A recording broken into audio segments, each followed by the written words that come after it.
Heyo and welcome back to my channel. Today I wanted to talk about winter because winter is finally upcoming and everything's starting to get cold, starting to get dry, the days are starting to be shorter, about to have daylight savings, and that's gonna make evening come even sooner, and I'm not very excited about that, but that's okay. And I feel like it's gotten a little bit into my heart the last couple of days, and the way I found myself preparing for that was trying to lower my hope and expectations for the next several months, and to just expect to experience God less, expect to be a little bit depressed, try to deaden my hope and try not to be so set on being close to God and experiencing God, to stop seeking just in case God isn't going to be found. And that's not really the right approach at all. I want to be realistic. I know that God is gentle with me when things are harder for me. He cares when I'm having a hard day. He cares that when I'm sick, I'm not going to be able to put as much energy into my quiet time. He cares that I genuinely do get a little bit depressed when the days are a lot shorter and it's darker all the time. But that's no excuse for me to expect him not to show up. I don't think it's ever a good thing to kill your desire so that it stops mattering to you,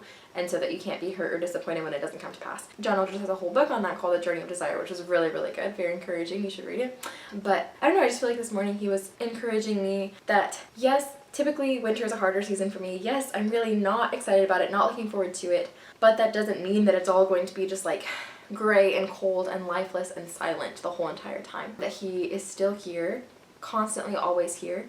He still cares, he still loves me. And yes, the ways I experience him might be a little gentler. His voice might be a little softer, but I want to look at this season not in oh, it's inevitably gonna be terrible and we just have to suck it up and make it through until spring and then everything's gonna feel better again by contrast, but as a very specific, intentional way that God created the world, the cycles of the seasons, the cycles of our lives, to bring glory to him. It's not that he has to make everything miserable for a while so that then, in contrast, the good, happy feelings of sunshine and spring and summer feel so much better. It's not that he has to dampen everything so that when the light comes back it feels so much brighter in contrast. It's that, yeah, this season is a very intentional, very good time, and it's going to be different connecting with him during the winter when it is harder. It's going to be different from nice sunshiny happy days when everything's going great, but it's still possible, and it's still as good of a different, not think of it as making the best of a terrible situation, but as God very intentionally has given me this season to show me something about him, about my relationship with him. I think about it's going to be the Advent season at some point soon,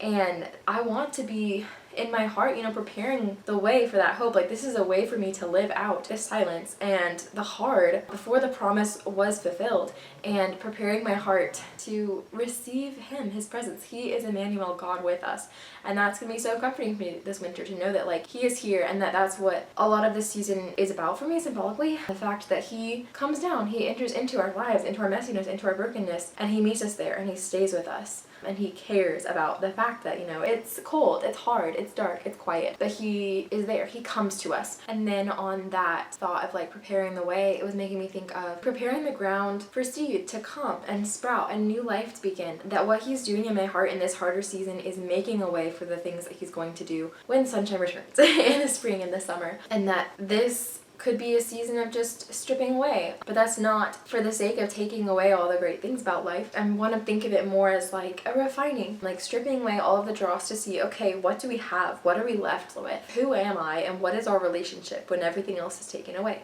When I don't have anything, what do I still have? And I think it's meant to be a comfort that I still have him, that he's still here. And I think it's a really sweet, necessary part of the cycle of growing closer to him and learning and maturing and growing, because his blessings and the good things that he gives us are great, but it's our human condition that we keep being drawn towards those becoming a distraction and then towards those becoming idols. And so I feel this is just kind of a season of purging. Be okay, when things aren't easy, when it doesn't seem like you have as many blessings, do you still love me? What do we have? Be comforted by the fact that we still have this relationship, that you do still love me, that I am still here, I am still speaking to you. And to let it just be focusing, reassessing, grounding, foundational work, so that then he can grow beautiful new life in the next season. And so yes, maybe it's harder, but that's not because the goal is for me to feel the way I do when there's more sunlight, or experience him the way I have in past seasons. This is its own season, but it's good in a different way. It's not that it should be like these other seasons, it's just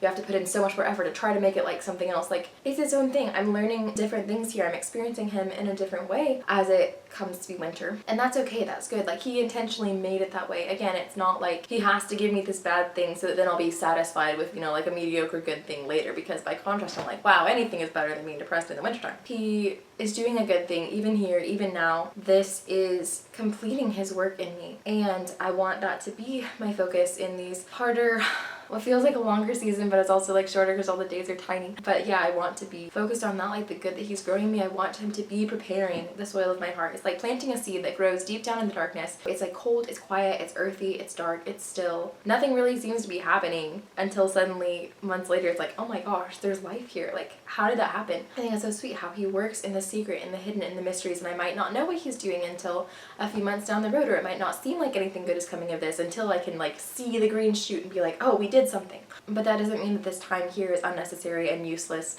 and destined to be miserable. This is just my reminder to myself and to other people to keep heart. I think everyone kind of has a tougher time in the winter, but I want to go into this season with hope, because that's what God comes to bring us. I don't want to kill my desire, deaden my hope, just to like struggle through and try to survive and have super low expectations so that I'm not disappointed. I want to be looking for new ways of experiencing God, new ways that he's maturing my heart. It might be harder, it might not be my favorite season, but it doesn't mean that what he's doing here is any less good or any less important, or that I'm going to be any less grateful for it than what he does for my heart in the seasons where it is easier to feel close to him, when my circumstances are more conducive to enjoying his presence and experiencing him and learning things. Like, yes, now it's going to be a harder struggle, but he's still here. He is still faithful. And that's what I want to go into this winter holding on to. Thank you for watching, and goodbye until more interesting things happen.